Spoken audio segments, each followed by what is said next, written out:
స్వస్థతశాల ఇది నా యేసు నివసించశాల. దేవునికి స్తోత్రములు కలుగునుగాక, దేవునికి మహిమ కలుగునుగాక. సర్వశక్తిమంతుడైనటువంటి దేవాతి దేవుడు మనలందరినీ ప్రేమించి ఆయన ఇచ్చినటువంటి శుభదినాన్ని బట్టి దేవదేవుని స్తుతిస్తూ ఉన్నాను. మీ అందరికీ శుభములు వందనములు తెలియజేస్తున్నాను ప్రియులారా. ఈ ఉదయకాల సమయంలో బెతెస్దా ఉదయకాల ప్రార్థన ఊటలు అనే కార్యక్రమం ద్వారా మనందరినీ దేవుడు దర్శిస్తూ ఉన్నాడు ప్రియులారా. మనందరికీ దేవుడు చక్కటి లేఖన భాగమును చక్కటి వాగ్దానములనిచ్చి సంతోషపరుస్తూ ఉన్నాడు. ఈ శుభదినాన కూడా దేవుడు మనకిచ్చిన లేఖన భాగం చదువుకుందాం. పరిశుద్ధ గ్రంథంలో నుండి ప్రసంగి గ్రంథము 9వ అధ్యాయం 7వ వచనాన్ని చదువుకుందాం. నీవు పోయి సంతోషముగా నీ అన్నము తినుము, ఉల్లాసపు మనసుతో నీ ద్రాక్షారసము త్రాగుము. ఇదివరకే దేవుడు నీ క్రియలను అంగీకరించెను. దేవుడి శ్రేష్టమైన మాటలు దీవించి ఆశీర్వదించునుగాక. సర్వశక్తిమంతుడైనటువంటి దేవాతి దేవుని సన్నిధిలో అనేక విషయాలు మనం ప్రార్థన చేస్తూ ఉంటాం ప్రియులారా. అనేక విషయాలు దేవుని సన్నిధిలో మనం విన్నవించుకుంటూ ఉంటాం. అనేకమైనటువంటి ప్రాబ్లమ్స్ అన్నీ దేవునికి తెలియజేస్తూ ఉంటాం. రోగములన్నీ తెలియజేస్తూ ఉంటాం. కర్రువంతా తెలియజేస్తూ ఉంటాం. శత్రువుల గురించినటువంటి బాధలు కూడా మనం దేవునికి తెలియజేస్తూ ఉంటాం. అయితే ఇక్కడ మనం చదువుకున్న భాగంలో సర్వాధికారి సెలవిస్తున్నటువంటి మాట ఏంటంటే, ఇదివరకే దేవుడు నీ క్రియలను అంగీకరించెను. దేవుని సన్నిధానంలో చేరినటువంటి దేవుని బిడ్డలమైన మనకు, మన ప్రార్థనకు, మన దుఃఖానికి, మనకన్నిటికీ దేవుడు జవాబు ఇవ్వాలని మనం కోరుకుంటూ ఉంటాం.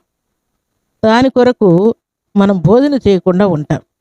దాని కొరకు మన మనస్సును కూడా దుఃఖపరుచుకుంటూ ఉంటాం. దుఃఖంతో నిండిపోతాం, కన్నీటితో ఉంటాం, మనస్తాపం చెంది ఉంటాం, మనశ్శాంతి లేకుండా ఉంటూ ఉంటాం.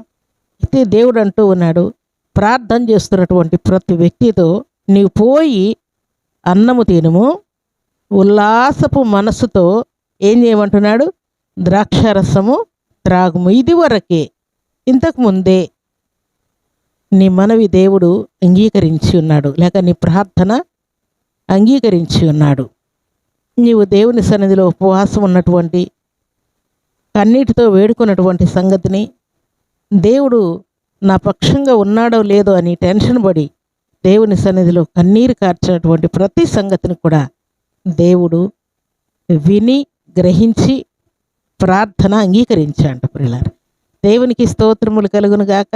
దేవుని సన్నిధానంలో చేరినటువంటి మనందరి ప్రార్థనలు దేవుడు అంగీకరించునుగాక. అందుకే భక్తుడైనటువంటి ఏలి హన్నాతో ఈ చక్కని మాట పలుకుతాడు ప్రియులారా. 1 సమూయేలు గ్రంథం 1వ అధ్యాయం 17వ వచనం మనం చదువుకుంటే, అంతటా ఏలి నీవు క్షేమముగా వెళ్ళము, ఇశ్రాయేలు దేవునితో నీవు చేసుకున్న మనవిని ఆయన దయచేయునుగాక అంటూ ఉన్నాడు. దేవుని సన్నిధిలో మనం ఎలాగ ప్రార్థన చేస్తూ ఉన్నాము, మనం ఎలాగ ఏడుస్తూ ఉన్నాము, మనం ఎలాగ మొరపెడుతూ ఉన్నాము, మనం ఎలాగ ఉపవాసం ఉంటూ ఉన్నాము, అలాగే ఇక్కడ హన్నా అనేటువంటి భక్తురాలు కూడా దేవుని సన్నిధిలో మనవి చేసుకుంటూ ఉండగా, భక్తుడైనటువంటి ఏలి అంటూ ఉన్నాడు, క్షేమంగా వెళ్ళమని ఆజ్ఞాపిస్తూ ఉన్నాడు, సంతోషంగా వెళ్ళమని ఆజ్ఞాపిస్తున్నాడు, సమాధానంగా వెళ్ళమని ఆజ్ఞాపిస్తూ ఉన్నాడు. దేవుడు నీవు అడిగినటువంటి మనవి దయచేయునుగాక అని శుభకరమైనటువంటి ఆనవాలను దేవుడు దైవజనుడైనటువంటి ఏలి ద్వారా పలుకుతూ ఉన్నాడు. దేవుని సన్నిధిలో చేరినటువంటి దేవుని బిడలమైన మనందరి జీవితాల్లో చాలా విషయాలు మనం ప్రార్థన చేస్తూ ఉంటాం ప్రియులారా. తక్షణమే నీ ప్రార్థన నేను ఆలకించానని దేవుడు మనకు ఆన్సరిస్తే మనం ఎంతో మురిసిపోతాం ప్రియులారా. అందుకే భక్తులైనటువంటి అబ్రహాము దేవుని సన్నిధిలో ప్రార్థించినప్పుడు లోతు విషయం కానీ, శారమ విషయం కానీ ఆయన దేవుని సన్నిధిలో ప్రార్థించినప్పుడు దేవుడు అంగీకరించినట్లు వ్రాయబడి ఉన్నది ప్రియులారా. అలాగే ఇస్సాకు ఫిలిస్తీన్ల నిమిత్తం ప్రార్థన చేసినప్పుడు, యాకోబు లాబాను నిమిత్తం ప్రార్థన చేసినప్పుడు, లేక ఏషావు నిమిత్తం కూడా ప్రార్థన చేసినప్పుడు అన్ని విషయాల్లో అంగీకరించినట్లు వ్రాయబడి. దేవునికి స్తోత్రములు కలుగును గాక. ఈ ఉదయకాల సమయంలో దేవుడు మన ప్రార్థనలు వింటున్నాడని, అంగీకరించాడని, నిశ్చయముగా దానికి ఆన్సర్ ఇచ్చాడని మాట ద్వారా మనతో మాట్లాడుతున్నాడు ప్రియులారా. ఈ ఉదయకాల సమయంలో దేవుడు ఇచ్చినటువంటి మాట ప్రకారం యెషయా గ్రంథం 38వ అధ్యాయం 5వ వచనం మనం చదువుకుంటే అక్కడ హిజ్కియా ఒక ప్రార్థన చేస్తూ ఉన్నాడు. ఆయుష్ను దయచేయమని దేవుని సన్నిధిలో వేడుకుంటూ ఉన్నాడు. ఇక నువ్వు చనిపోతావని వార్త చెప్పింది దేవుడే. మరలా ఆయన కన్నీటితో గోడ వైపు తిరిగి ప్రార్థన చేసినప్పుడు నిశ్చయముగా నీ ప్రార్థన నేను అంగీకరించి ఉన్నానని, 15 సంవత్సరాల ఆయుష్ను ఇస్తున్నానని యెషయాని పంపిస్తాడు. దేవుని సన్నిధిలో రోగం విషయం మనం ప్రార్థన చేస్తున్నా, హాస్పిటల్లో ఉన్నామని ప్రార్థన చేస్తున్నా, పిల్లల విద్యాబుద్ధుల కోసం, ఎగ్జామ్స్ కోసం, జాబ్స్ కోసం, మ్యారేజ్ కోసం, సంతానం కోసం, అప్పుల కోసం, భార్య భర్తలు విడిపోయారన్న ప్రాబ్లంతో, కేసులతో, బిజినెస్ కోసం ఎన్నో విషయాలు మనం దేవుని సన్నిధిలో ప్రార్థన చేస్తూ ఉంటాం ప్రియులారా. అయితే దేవుడు ఇదివరకే నీ ప్రార్థన అంగీకరించానని ఈ శుభదినాన దేవుడు మాట్లాడుతున్నాడు. ఇదివరకే నీ ప్రార్థన దేవుడు అంగీకరించి దానికి అడుగువాటి కంటే, ఊహించు వాటి అన్నిటికంటే అత్యధికమైనటువంటి ఆశీర్వాదాలు దేవుడు అనుగ్రహించాడు ప్రియులారా. దేవునికి స్తోత్రములు కలుగునుగాక. ఈ ఉదయకాల సమయంలో నీ ప్రయాణాల్లో దేవుని యొక్క కాపుదలను దేవుడు ఉంచాడు, రాకపోకల్లో దేవుని యొక్క కాపుదలను ఉంచాడు. అలాగే నీ ప్రయత్నాలన్నీ దేవుడు సఫలం చేయబోతూ ఉన్నాడు. దేవుని సన్నిధానంలో చేరినటువంటి దేవుని ప్రియబిడ్డలమైన మనందరి జీవితాల్లో దేవుడు ఆయుష్ను, ఆయురారోగ్యమునిచ్చి, శుభమును, క్షేమను ప్రసాదించి, అపవాది క్రియలన్నీ లయం చేసి, అపవాది కలుగు చేస్తున్న సమస్త ఉచ్చుల నుండి తప్పించి దేవుని యొక్క ఉన్నతమైనటువంటి స్థాయికి, ఉన్నతమైనటువంటి మార్గంలోనికి, ఉన్నతమైనటువంటి ఆశీర్వాదాల్లోనికి, ఉన్నతమైనటువంటి పర్వతాలను నిన్ను ఎక్కించాలని పరిశుద్ధాత్మ దేవుడు ఎదురు చూస్తూ ఉన్నాడు ప్రియులారా. దేవుని సన్నిధానంలో చేరిన మనందరి జీవితాల్లో దేవుని యొక్క చిత్తాన్ని మనం నెరవేరుస్తూ మనం సంతోషంగా ఉండాలని, ఉల్లాసంతో ఉండాలని, అందుకే మన ప్రార్థనలు దేవుడు అంగీకరిస్తున్నానని దేవుడు మాట్లాడుతున్నాడు. దేవునికి స్తోత్రములు కలుగునుగాక. ఈ ఉదయకాల సమయంలో అట్టి ఉల్లాసముతోనూ సంతోషముతోనూ దేవుడు మనల్ని నింపునట్లుగా మన ప్రార్థనను దేవుడు అంగీకరిస్తూ ఉన్నాడు. దేవుడు మన ప్రార్థనలన్నీ కూడా అంగీకరించి ఆశీర్వాదముతో నింపునుగాక. ఈ ఉదయకాల సమయంలో ఉదయకాల దీవెనలు, ఆశీర్వాదములు మనమందరం పొందుకొని దేవునికి ఇష్టలమై, యోగ్యులమై వర్ధిల్లాలని పరిశుద్ధాత్మ దేవుడు కోరుకుంటూ ఉన్నాడు.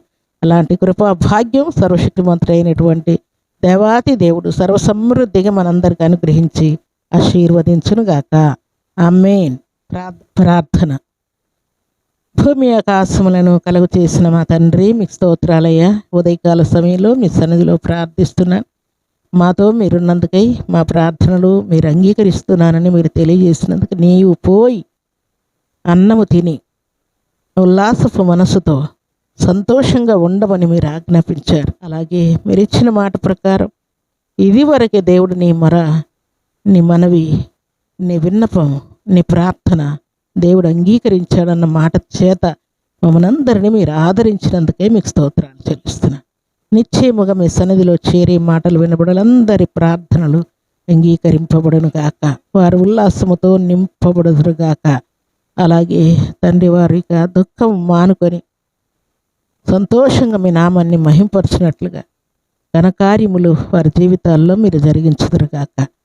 తండ్రి, మీకు కృతజ్ఞతాస్తుతులు, స్తోత్రములు, వందనములు చెల్లించుకుంటూ మీ నామ ఘనత కోసమై సమస్త కార్యములను మీరు జరిగించి మీ బిడ్డల హృదయ కోరికలు తీర్చి, వ్యాధి బాధలు కొట్టివేసి, వారి ప్రయాణాల్లో మీ తోడుంచి ఉదయకాల దీవెనలు, ఆశీర్వాదములు సర్వసమృద్ధిగా అనుగ్రహించి వారు అడిగిన దానికంటే, ఊహించిన దానికంటే అత్యధికమైన ఆశీర్వాదములతో నింపుతూ మహిమ పొందమని, వారికి ఉన్న ఎయిడ్స్ వ్యాధి, క్యాన్సర్ వ్యాధి, షుగర్ వ్యాధి, థైరాయిడ్ వ్యాధి, చికెన్ గున్య వ్యాధి, ప్రతి విధమైన వ్యాధులన్నింటినీ గద్దిస్తున్నాను. పరిపూర్ణ స్వస్థత మీ బిడ్డలకి ఇచ్చి మేలుతో తృప్తిపరచమని, ఏదైనా బర్త్డేలు, మ్యారేజ్ డేలు జరుపుకున్న బిడ్డలకును దీవెన దయచేయమని యేసుక్రీస్తు పరిశుద్ధమైన నామములో స్తుతించి ప్రార్థించడి వేడుకుంటున్నాము తండ్రి. ఆమేన్.